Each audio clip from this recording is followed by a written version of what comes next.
Good morning again, brothers and sisters. Okay, so today's news. BBC News reports top U.S. lawmakers urge Obama to send weapons to Ukraine. Republican House Leader John Boehner is among the signatories of the letter to President Obama. Republicans and Democrats have urged President Obama to provide lethal defensive weapons to Ukraine in its fight against pro-Russian rebels. Is this more propaganda to make us believe that we need to fight the Russians to start a third world war with them? I would believe so. In a letter, House Speaker John Boehner and other lawmakers said Russia's actions in Ukraine were a grotesque violation of international law. They said that a recent truce had only consolidated rebel gains in the east. Well, let's put it this way. If the U.S. was surrounded by nuclear missile sites like we have surrounded Russia by, do you not think that Russia would be upset, or we would be upset with Russia if they did that to us?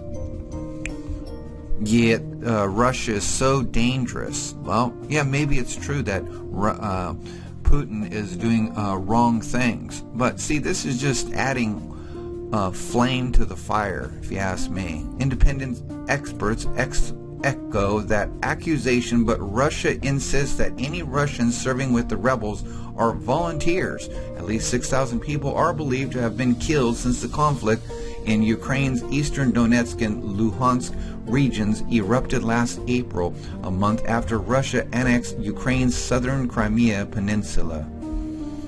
Alright, next story. And the BBC News again reports Nimrud. Outcry as IS bulldozers attack ancient Iraq site. Why is the Islamic State destroying Iraq's history? Explained in 60 seconds. Archaeologists and officials have expressed outrage about the bulldozing of the ancient Assyrian city of Nimrud by Islamic State militants in Iraq. IS began demolishing the site, which was founded in 13th century BC on Thursday, according to Iraqi officials. The head of the UN's cultural agency condemned the systematic destruction in Iraq as a war crime. IS, which controls large areas of Iraq and Syria, says shrines and statues are false idols that have to be smashed. They are erasing our history, said Iraqi archaeologist Lamia al-Ghaliani. You can see pictures here of the false idols. Well, I definitely agree with they are false idols of gods. They were giants from the book of Genesis 6. Clearly many of them. Nimrud lies on the Tigris River, about 18 miles southeast of Mosul, which IS controls. Many of the artifacts found there have been moved to museums in Baghdad and overseas, but many remain on site. BBC Middle East correspondent Jim Muir says the attempt to destroy Nimrud is already being compared with Taliban's demolition of the Bamiyan Buddha rock sculptures in Afghanistan in 2001. Oh, and Iran renews to vow to annihilate Israel. NBC buries lead. Iran's Foreign Minister Javad Zarif sat down with NBC News this week for an exclusive interview. NBC's headline and story are, Iran Foreign Minister, we believe we are very close to nuke deal, but the Times of Israel noted a buried lead. Zarif, the Netanyahu regime should be annihilated, while the American editors focused on boosting prospects for President Barack Obama's signature diplomatic initiative. Their Israeli counterparts focused on the threat that remains. The full exchange between reporter Ann Curry, who deserves full marks for bringing up the issue and refusing to let Zarif dodge the question, is posted in the transcript at NBC News website through the story that network focused elsewhere. Zarif denies that Iran wants to kill Jews. After all, he says there are Jews in Iran, but Curry elicits an admission that Iran does want to annihilate Israel, the state of the Jewish people and the site of the world's largest concentration of Jews. So how does that make any sense? No, it doesn't make any sense. He's just trying to cover up for what Netanyahu said in his speech about what he said. So he's just trying to divert and say that he's not a racist against Jews, but he needs to annihilate the regime of Israel. So that makes no sense at all.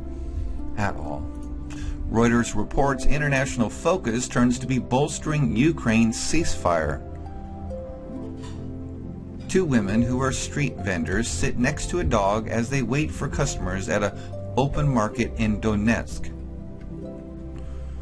Steps to bolster a fragile ceasefire in eastern Ukraine gathered momentum on Friday as support within the European Union for more economic sanctions on Russia appeared to wane. Russia and Ukraine have agreed to double the number of ceasefire monitors from the Organization for Security and Cooperation in Europe to 1,000 from 500, German Foreign Minister Frank-Walter Steinmeier said.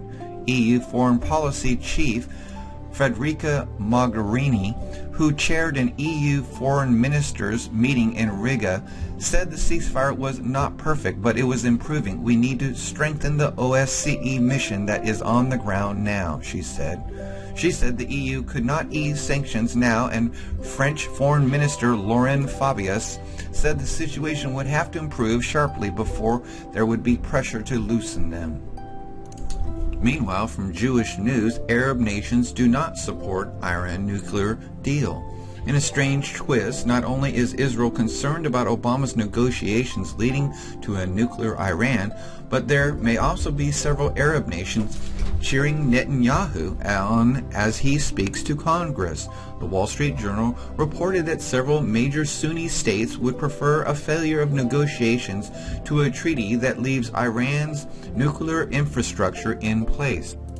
At this stage, we prefer a collapse of the diplomatic process to a bad deal. An Arab official told WSJ the unnamed official has reportedly discussed Iran with the Obama administration and Saudi Arabia in recent weeks. Though the Obama administration has been very tight-lipped about the details of the negotiations, claiming their sensitive nature, some details have surfaced. Reports indicate that Obama has agreed to many of the demands. I got interrupted. Sorry.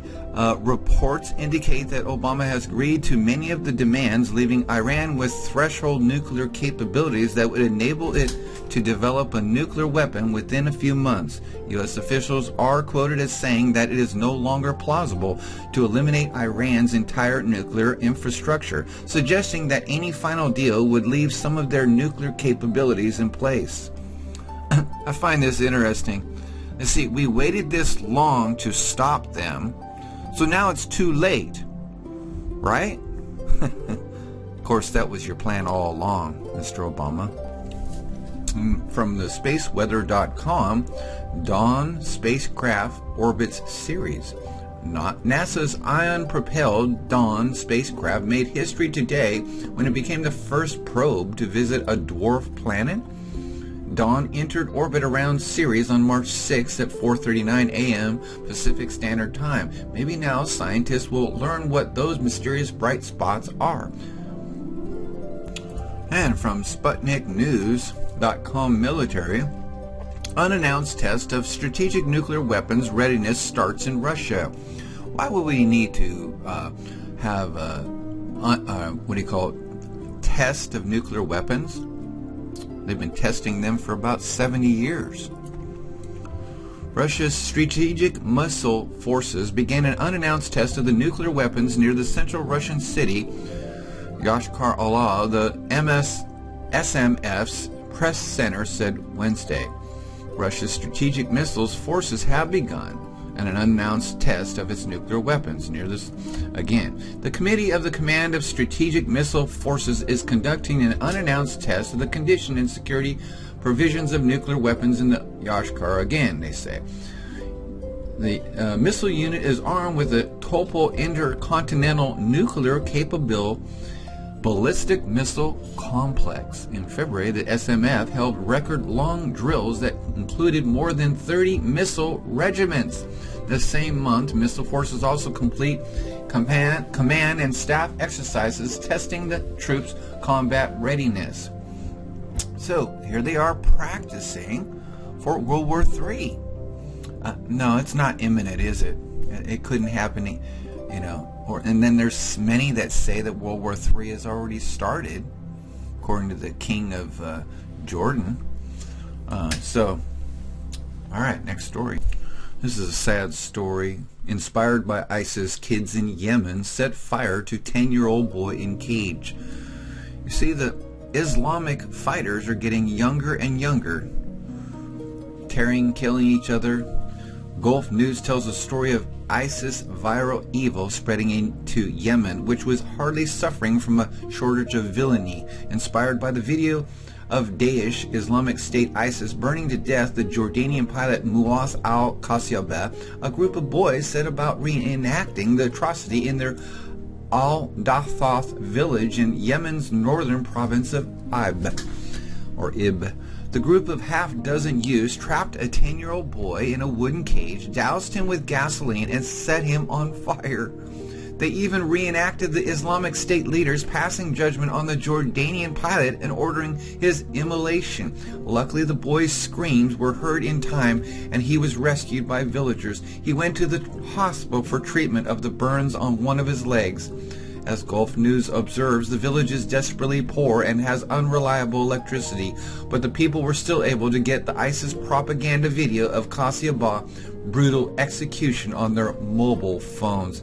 This is not the first time young fans of the Islamic State in Yemen have tried reenacting the horrors of the terrorist state they admire. The UK Daily Mail recalls a previous instance weeks ago in which Yemeni boys used a cell phone to film themselves reenacting the beachfront beheading of 21 Egyptian Christians in Libya using sticks to simulate the knives ISIS prefers for its decapitations.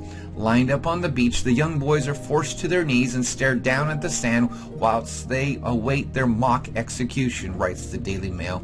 Each boy appears deep in character, honed from studying the terror group's depraved videos.